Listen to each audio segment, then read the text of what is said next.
વાગરા તાલુકામાં આવેલ સાયખા જીઆઈડીસી સ્થિત એક્ટિમો પ્રાઇવેટ લિમિટેડ કંપનીમાં અજાણ્યા ચોર ઇસમો અંદાજિત રૂપિયા 1,75,000 જેટલાના કેબલની ચોરી કરી ફરાર થઈ ગયા હતા, જેમાં વાગરા પોલીસ મથકે ફરિયાદ નોંધાઈ હતી। જો કે વાગરા પોલીસે ગણતરીના કલાકોમાં જ માહિતીવાળી જગ્યાએ દોડી જઈ ચોરીમાં ગયેલ તમામ મુદ્દામાલ રિકવર કરી ચોરી ટોળકીએ જેલ હવાલે કરી દીધા છે।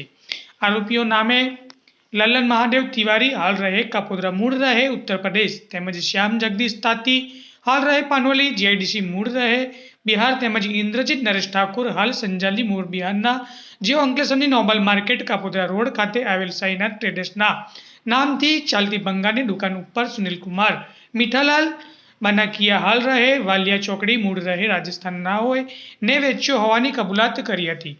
વાગરા પોલીસની એક ટીમ તાત્કાલિક અંકલેશ્વર ખાતે જવા રવાના થઈ હતી। ઉપરોક્ત આરોપીઓએ જણાવેલ સ્થળ ઉપરથી ચોરીનો મુદ્દામાલ વેચાણને લીધેલ સુનિલ કુમારની પણ વાગરા પોલીસે ધરપકડ કરી હતી। ચોરાયેલ તમામ મુદ્દામાલ પોલીસે રિકવર કર્યો હતો અને ચારેય આરોપીઓને સબ જેલે ધકેલી દેવાયા હતા। રિપોર્ટર સૈફ અલી ભટ્ટી, વાગરા।